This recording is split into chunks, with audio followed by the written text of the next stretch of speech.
Welcome back across Nevada to Face to Face. We're talking about legalizing marijuana. It's a topic that was once the province of the far left, but now it's going mainstream. We actually have a candidate running for Congress who's here, and one of his advisors and a well-known activist and a friend of this program, Derek Washington, is here. Let me show you, Dr. Frye. I have to tell you, Minority Leader Pat Hickey, he's going to be the leader of the Republicans in the Assembly next session. He suggested easing drug laws. I asked him, why don't we just legalize marijuana? Here's what he said.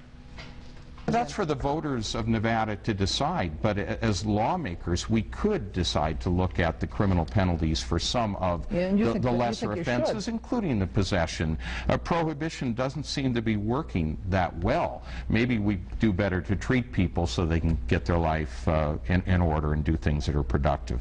You know, you hear that line a lot, and it seems to me there is a different standard for people who are pot users as opposed to people who use alcohol. And almost every study has shown alcohol is a much more dangerous drug than marijuana, right? Not one single death from marijuana, hundreds of thousands of deaths from alcohol in the United States alone yearly, direct and indirect. It's incredible. And not only that. But it's the stigma, though, that I'm talking about. That is the general stigma people have, that potheads are not responsible, they can't be productive members of society, right? Our three former presidents smoked pot, so it's ridiculous. I mean, pot smokers are educated people.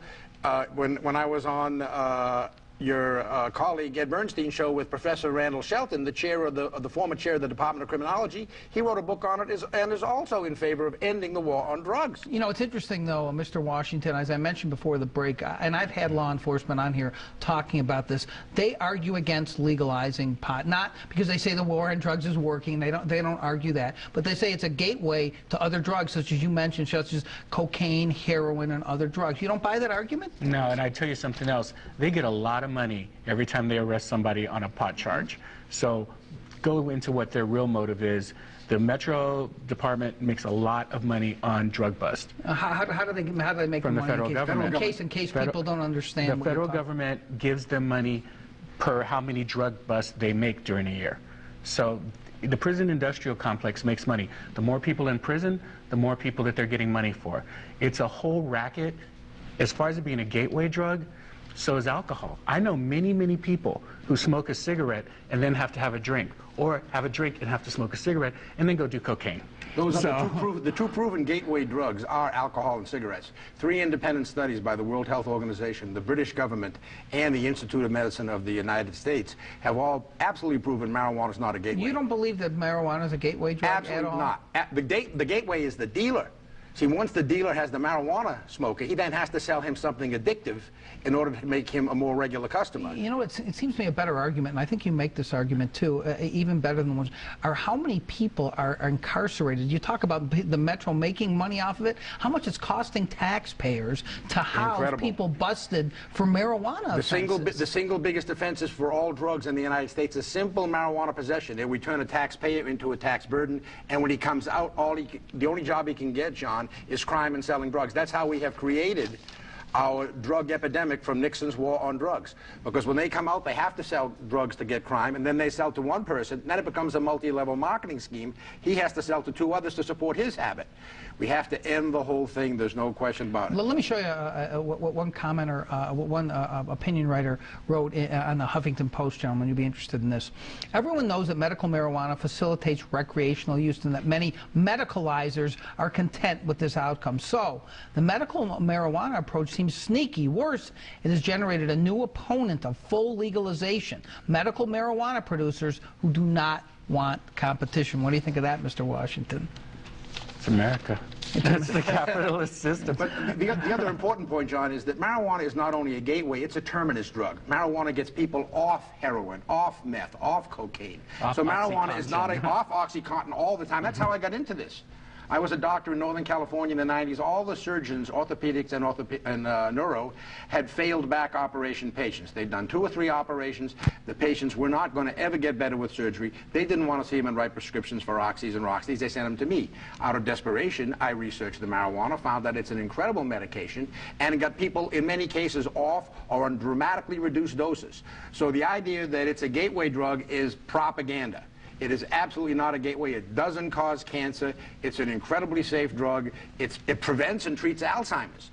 The medical benefits of this medication, this natural herb, are incredible. You know, believe it or not, I've never smoked marijuana, but you're almost making me want to smoke it right now, sir. We need to take a break. Enjoy it. We need to take a break. I want to let people know you can go on LasVegasSun.com. We have a poll running tonight, our face-to-face poll. You can vote on whether you'd support a politician who advocated for the legalization of marijuana. I can tell you one thing, there's a lot of potheads who have the wherewithal to be able to use the internet when I show you these results later on. Stick around.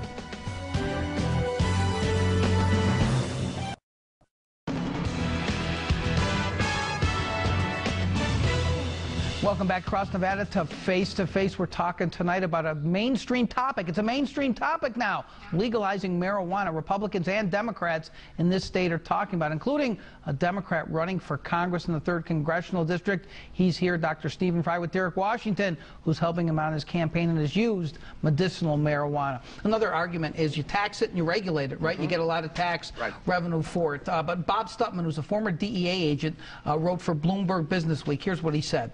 Studies show that the U.S. collects about $8 billion yearly in taxes from alcohol. The problem is the total cost to the U.S. in 2008 due to alcohol-related problems was $185 billion. The government pays about 38% of that cost, about $72 billion, all due to consequences of alcohol consumption. Well, that's according to the National Institute on Alcohol Abuse and Alcoholism.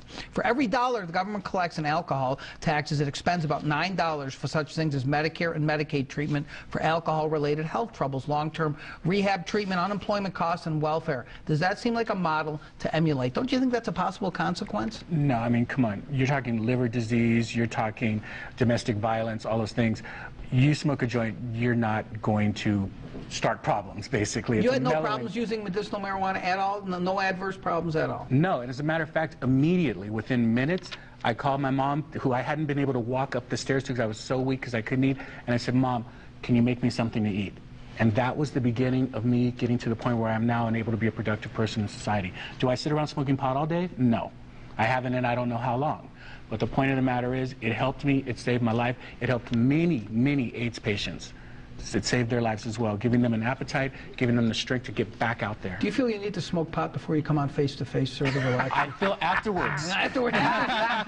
Well, let me ask you a serious question. I mean, even though I think that you could be portrayed as a wacko more so in the past than now for advocating this, you still know you're not going to win. I don't know that at all, John. You're not going to win this race. Wait a minute, John. Any money. I approve of the Affordable Care Act of our president, based on your interview last night. I approved of the stimulus package. Our president inherited the Titanic after it hit the iceberg. You're taking actual positions on issues. I'm not used to this. And that's why I want you to know that I can win. I'm working with him. Any position you ask me, I will be happy to tell you. I am a strong supporter of President Obama. I believe fully in what he has done. Would I have preferred universal health care? Yes. But if we didn't get that, a giant step in the right direction is Affordable Care Act. Well, I got to cut you off. I'm sorry. We're out of time. Gentlemen, thanks for coming on the program. Good luck in your campaign. Always good to see you too, sir. Thanks for coming on. Thanks so much for having me. We'll have more from a progressive Democrat. What's going on in this state? Is the Democratic Party really going to support legalization of marijuana at their state convention? Talk about that when Face to Face returns. Stick